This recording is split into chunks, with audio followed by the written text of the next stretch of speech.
캠핑클럽이라는 TV 프로그램을 하고 있는데요. 예전에 유명했던 핑클이라는 연예인들이 한국 방방곡곡을 다니면서 숨겨진 한국의 아름다움을 전하며 그렇게 삶의 여유를 어떻게 누려야 되는가 이것을 보여주는 프로그램이죠. 저도 개인적으로요 이렇게 캠핑을 참 좋아합니다. 캠핑카를 타고 다니는 여행도 좋지만 저는 텐트를 들고 그렇게 다니는 캠핑을 좋아합니다. 이 캠핑은 대체적으로 여름 때 많이 떠납니다. 실제로 캠핑을 좋아하시는 분들은 가을에 많이 가지만 저희들은 여름에 갑니다. 그래서 저도 한 번씩 여름 휴가 때가 되면 식구들과 함께 캠핑을 가지요. 그 중에 한 몇 년 전에 다녀왔던 캠핑이 있어서 그 캠핑의 내용을 잠시 소개할까 합니다. 한 5년 정도 지났던 것 같습니다. 한국에서 아름답기로 소문났던 그렇게 둘째가라면 서러운 지리산을 갔다 왔습니다. 텐트는 한 50만 원 정도 하는데요. 그것을 70% 할인을 받아서 16만 원 주고 구입을 했죠. 타프도 구입하고 랜턴도 불을 켜는 랜턴과 또 음식을 만드는 코펠과 버너, 그릴까지 만반의 준비를 마치고 그렇게 갔다 왔습니다. 그리고 제일 중요한 겁니다. 가다가 지리산 하면 유명한 게 있습니다. 지리산 흑돼지죠. 무려 3kg를 구입해서 갔습니다. 제가 봐도 정말 최고의 준비였지요. 저희 식구들이 갔던 곳은요 지리산 뱀사골이었습니다. 그것도 물 맑은 상류층이었죠. 상류 쪽이었습니다. 그 캠핑장이었는데 일찍 출발했음에도 불구하고 꽤 거리가 있다 보니까 도착하니까 오후 늦은 시간이었습니다. 그래서 급하게 텐트와 타프를 치고 그렇게 음식 먹을 수 있도록 준비를 했습니다. 그리고 바베큐 고기를 탁 올렸지요. 지글지글. 그렇게 끓는 그 냄새를 맡으면서 이제 마음이 편안해지더라고요. 그래서 다른 사람들은 어떻게 이곳에 왔나 싶어서 한번 돌아봤습니다. 쭉 돌아봤죠. 그렇게 돌아보는 바로 그 순간에요. 저의 마음속에 커다란 절망감이 생겼습니다. 다른 사람들을 딱 봤는데 저의 마음속에 절망감이 생기더라고요. 저희 집 텐트가 그렇게 작게 보일 줄 몰랐습니다. 이게 저희 집 텐트입니다. 6, 7인용입니다. 나름대로 크다라고 생각하거든요. 저희 집 식구가 4명입니다.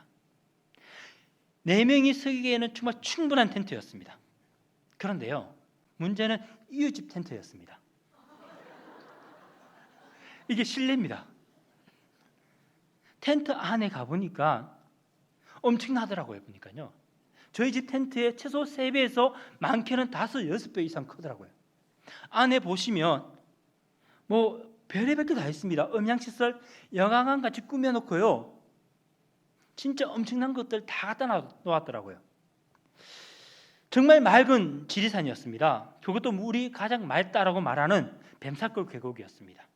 무엇보다 제가 가장 사랑하는 집사람과 또 아들, 저를 꼭 닮은 저의 딸입니다. 같이 갔죠. 이렇게 4식구가 함께 휴가를 갔었습니다. 좋다고 말하는 그 캠핑장에 말입니다. 가장 행복한 시간에, 가장 행복한 장소에, 가장 행복한 사람들과 함께 갔습니다. 그런데요, 그 행복한 그 순간에 다른 사람들을 쳐다보고 다른 것을 바라보니까요, 한순간에 모든 것이 다 깨어지더라고요. 눈을 들어서 다른 사람들의 그 텐트를 보는 순간, 또 주방을 바라보고 그 영화관을 바라보는 순간 저의 마음 한가운데 부럽다, 정말 부럽다 라는 그 생각과 함께 저의 마음속에 있던 그 순간 그 모든 행복들이 순식간에 사라지더라고요. 분명히 저 집에 있는 텐트에 있는 저 아저씨보다 제가 더 예쁜 마누라를 얻은 것 같은데, 저 사람보다 더 잘생기고 더 예쁜 저희 딸이 있는 거, 아들과 딸이 있는데, 그런데 그게 뭐라고? 캠핑 테이블이 없어서 집에 먹던 그 밥상을 들고 가서 같이 밥을 먹기는 하지만 그 공기 좋고 물 좋고 그 지리산에서 가장 사랑하는 사람들과 함께 있는데도 불구하고 내가 지금 가지고 있는, 누리고 있는 이 좋은 것들이 순식간에 사라지더라는 거죠. 그냥 부러움만 남았습니다. 그때 저의 마음속에 이런 고민과 함께 이런 질문이 떠올랐습니다. 행복이란 무엇일까? 오늘 예배에 참석하신 우리 성도님들께 한번 질문해 봅니다. 행복이란 무엇이죠? 나름 열심히 대답해 주시는데 제가 그 얘기 안 듣습니다. 안 들립니다. 일단 그대로 얘기하겠습니다. 행복이란 무엇일까? 사전을 제가 뒤져봤습니다. 이렇게 이야기합니다. 생활에서 충분한 만족과 기쁨을 느끼는 흐뭇한 상태다. 우리의 생활에서 충분한 그 만족과 기쁨을 느끼는 흐뭇한 상태. 우리 성도님들께 다시 한번 질문할게요. 행복하셔요? 그럼 오늘 설교가 재미없어집니다. 감사합니다. 행복해 주셔서. 우리는 대체적으로 행복이란 무엇인가를 이루었을 때, 무엇인가를 가졌을 때 행복할 것이다 라고 생각하죠. 특히 대학생들은 좋은 직장을 취직했을 때, 또 준비하고 있는 이 행정고시, 사법고시, 또 임용고시를 통과하면 행복할 것이다 라고 생각합니다. 결혼이 급한 사람들은요, 좋은 배필을 만나서 결혼하면 행복할 것이다 라고 생각하지요.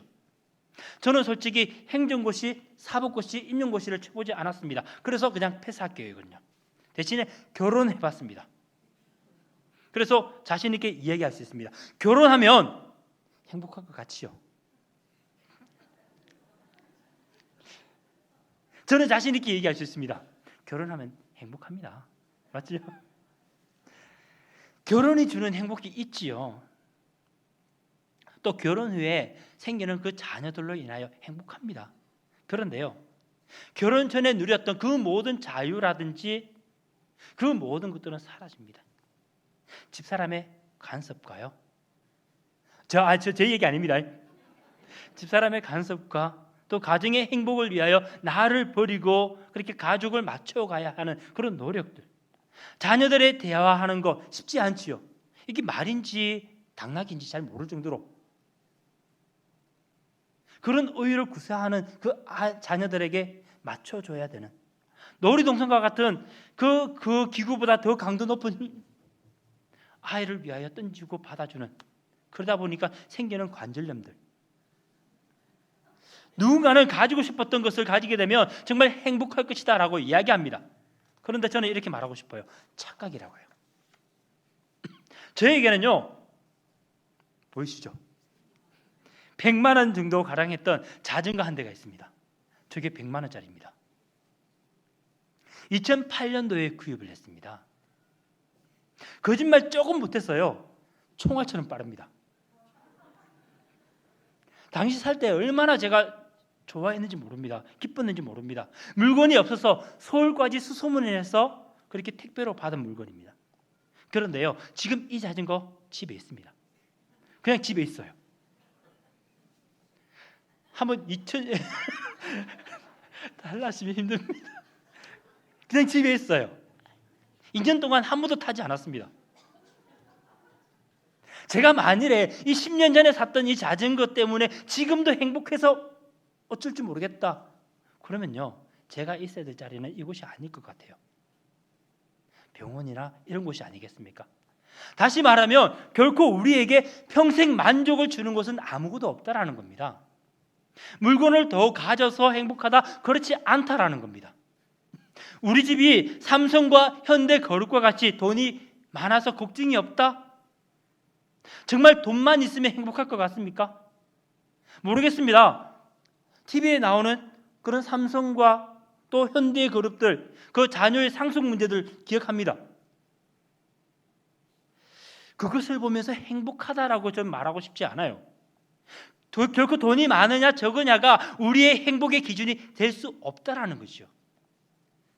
저는요, 선교 훈련을 위해서 여러 나라를 가본 적이 있습니다. 그런데 신기한 것은요, 행복은 오히려 선진국보다 개발도상국이라고 말하는 그 나라들이 더 행복한 것을 보았습니다. 돈이 많고 적으면 조금 더 불편하냐 이 차이뿐이라는 거죠. 좋은 대학 졸업하면, 좋은 직장 가면 그렇지 않는 사람들보다 더 행복하다?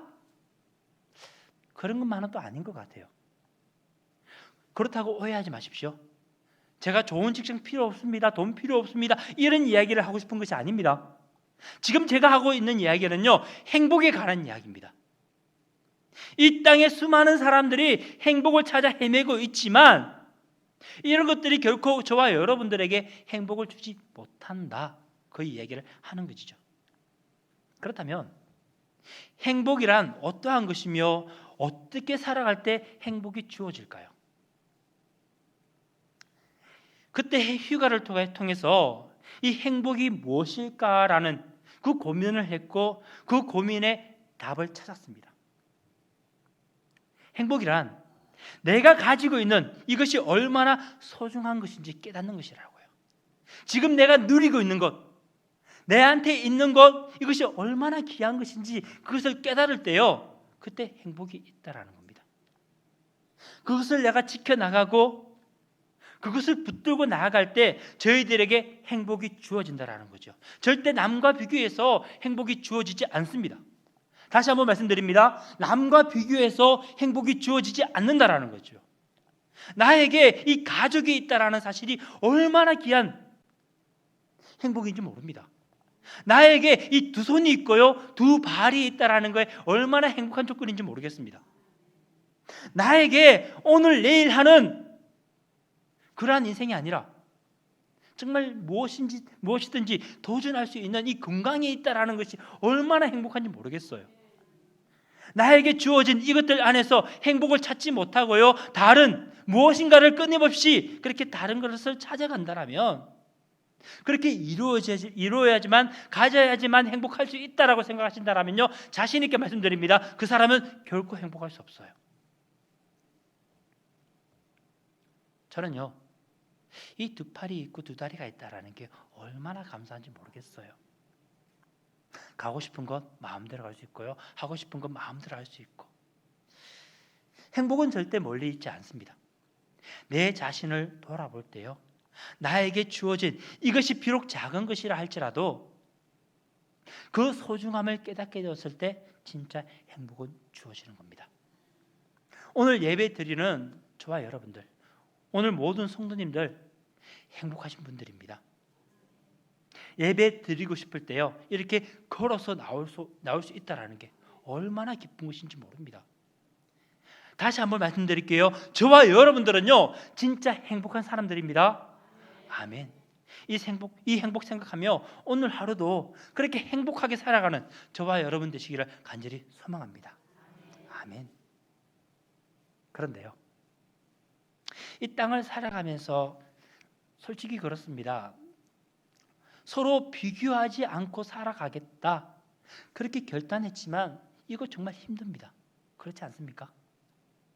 행복은 비교하지 않는 데서 오는 것이다, 그렇게 말은 하지만 세상을 살아가다 보면요, 비교하고 싶지 않은데 어느 순간 남과 비교하고 있는 저의 모습을 보게 돼요. 나에게 비록 예쁘지만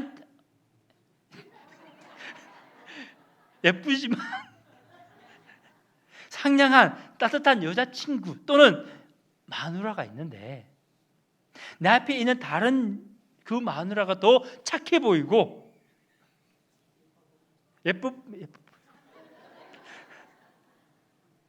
엊그제 구입했던 그 예쁜 디자인의 백을 들고 가다가도 그 앞에 정말 우리가 아는 루이비통이라든지 구찌, 프라다 이런 백들이 보이면 저의 가방들이 뒤로 숨겨지는, 결코 세상을 살아가면서 비교 안 하고 싶지만 비교 안 할 수 없는 세상을 저와 여러분들은 살아가고 있습니다. 그러면 이 비교되는 세상에서 다시 한번 질문해 볼게요. 솔직하게 저는 그렇습니다. 이런 세상 가운데서 비교하며 살지 않겠다 결단을 하지만 비교하지 않으면서 평생 살 수 있겠다 그렇게 자신하지는 못해요. 여러분들은 어떠셔요? 세상에서 비교되는 그 세상 가운데서 진짜 속된 말로 꿀리지 않게 살아갈 수 있는 비결이 있다면 그것은 뭘까요? 저는 이렇게 말하고 싶어요. 정답은요, 최고의 것을 가지면 됩니다. 그 누구와도 비교했을 때 쉽게 말하면 꿀리지 않는 최고의 베스트 넘버 원, 그것만 가지면 되죠. 남과 비교해서 따라올 수 없는 그 최고의 것을 소유하면 됩니다. 그것만 있으면 돼요. 그렇다면 질문할게요. 질문합니다. 만약 그런 것이 있다라면 그것은 뭘까요?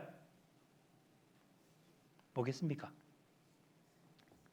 우리는 이 땅에서의 삶, 이 100년의 삶이 이 인생이 전부라고 생각하지요. 그래서 이 좁은 땅에서 이 100년의 기간 동안 내가 잘났니? 네가 잘났니? 그렇게 아등바등 내가 더 좋은 것을 가지기를 원하고 내가 더 누리기를 원하고 그렇게 경쟁하며 살아갑니다. 우리의 인생이요, 저와 여러분의 인생이 이 딱 100년의 인생이 끝이라면 저도 그렇습니다. 남보다 더 좋은 거 누리며 살겠습니다. 그런데요, 우리의 인생은 100년의 인생이 전부가 아니죠. 저는 자신 있게 이야기할 수 있습니다. 우리의 인생은 이 땅의 100년을 마치고도요 계속되어집니다. 다시 한번 말씀드릴게요. 우리의 인생은요 이 100년의 인생이 마치고도 계속되어집니다. 그래서 수많은 종교에서 보게 되면 내세나 또는 윤회나 그런 다음 세상을 이야기합니다. 그런데 성경은 뭐라고 말하냐면요, 이렇게 이야기합니다. 그가 우리에게 약속하신 것은 이것이니 곧 영원한 생명이다라고요. 이 땅에서의 죽음이 끝이 아니라 저와 여러분에게 무엇이 있다라고요? 영원한 생명이 있다라고요.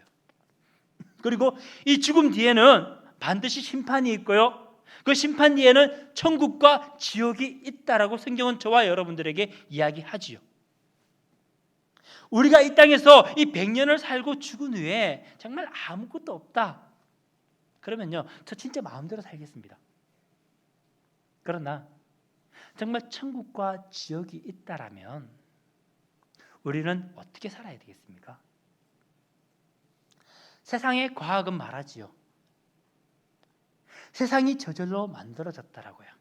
인류 또한 진화의 진화를 거듭해서 만들어진 존재라고 얘기합니다.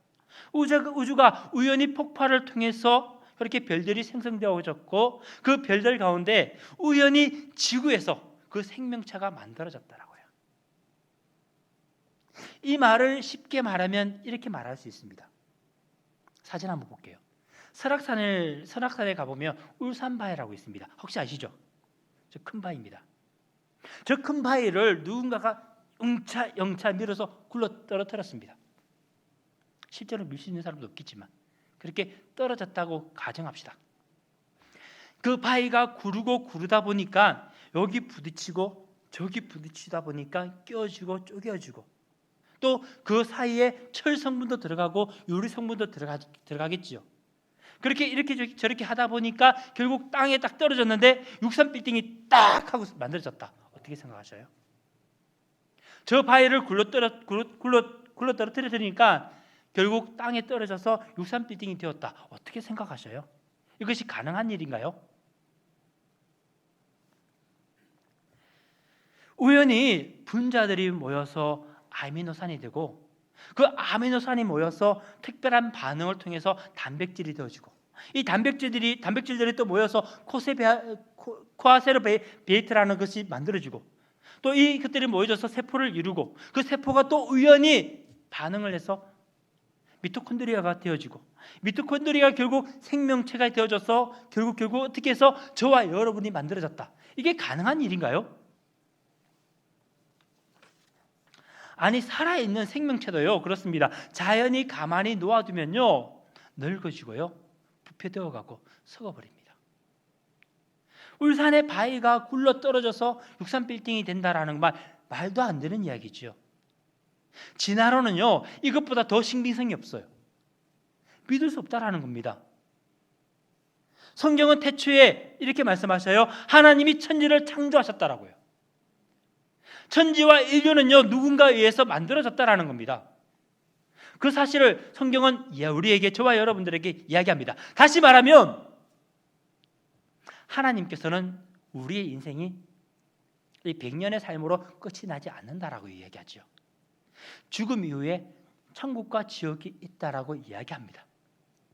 그렇다면 저와 여러분의 그 선택은 무엇이 되어야 되겠습니까? 비록 지금 살아가는 바로 이 땅에서 루이비통을 가지지 못한다 할지라도요, 최고급 스포츠카를 타지 못한다 할지라도 저와 여러분들이 진짜 반드시 가져야 될 것이 있습니다. 그게 뭐예요? 바로 영원한 생명이지요. 그리고 천국이라는 겁니다. 이것은 정말 절대적인 거예요. 100년의 삶이 끝이 아니라면 저는 이 루이비통 샤넬 이런 물질이 아니더라도 명예나 권력을 얻기 위하여 힘쓰기보다는요, 이 영원한 생명을 얻기 위하여 더 노력하고 힘쓰겠습니다. 바로 영생이고 구원이죠. 성경은 이 영생을 이렇게 이야기합니다. 영생은 곧 유일하신 참 하나님과 그가 보내신 자 예수 그리스도를 아는 것이다 라고요. 예수님을 믿는 사람에게 영생이 있고 예수님을 알지 못하는 사람에게 영생이 없다라는 이야기죠. 참 미련하게 들리죠. 답답하게 들리죠. 그런데 이게 진리입니다. 이게 진짜예요. 누가 뭐라고 말해도요, 세상이 아무리 우겨도 아니라고 말해도 이게 진리예요. 오늘 예배에 참석하신 모든 우리 성도님들에게 질문해 봅니다. 여러분들은 무엇을 가지기를 원하셔요? 어떤 것이 여러분들 가운데 있기를 원하십니까? 무엇이 있으면 진짜 행복하시겠어요? 멋진 가방? 아니면 비교도 되지 않는 그 연봉을 자랑하는 그 대기업? 그것도 아니면 또 예쁜 남자와 또 여자 만나서 결혼하는 것? 그것도 아니면 내 자녀가 잘 되는 것? 이런 것이 있으면 행복할 것 같습니까? 다 좋습니다. 이거 하지 말라는 말 절대 아닙니다. 그런데요, 이것보다 더 급한 것이 있어요. 더 중요한 것이 있어요. 그게 뭐라고요? 예수님을 만나고 그 마음 가운데 영원한 이 생명, 천국의 약속을 받아가는 거예요. 이 땅은 우연히 스스로 만들어진 것이 아닙니다. 우리 하나님이 계시죠. 우리의 인생도 결코 이 100년의 삶이 끝이 아닙니다. 죽음 이후에 심판이 있습니다. 그러기에 여기 모인 모든 성도님들 이 사실 깨닫기를 간절히 소망합니다. 그래서 예수님을 마음으로 믿고요, 하나님 주시는 그 천국을 소유한 그 백성 되시기를 간절히 소망합니다. 그리고 이 깊은 사실을 깨달아서 이 사실 또한 다른 사람들에게 나눌 수 있는 저와 여러분 되시기를 간절히 소망합니다. 기도하겠습니다. 살아계신 하나님, 감사합니다. 참 행복, 저희들 마음 가운데 참 행복이 있음에도 불구하고 다른 것을 찾아서 헤맬 때가 참 많았음을 고백합니다. 그럼에도 불구하고 저희들 이 시간 가운데 임재하여 주셔서 바로 하나님을 붙드는 것이 행복이라는 사실을 알려주신 것 감사하고 또한 찬양합니다. 이 시간 저희들 부족하지만 다시 한 번 더 세상을 향하여 들렸던 그 눈들을 주님을 향하여 돌리겠습니다. 그 행복 붙들고 주셨던 그 최고의 것을 붙들고 오늘 하루도 기쁘게 살아가는 저희들 되게 하여 주시옵소서. 감사합니다. 함께 하신 하나님께 영광 돌려드리며 예수님의 이름으로 기도합니다. 아멘.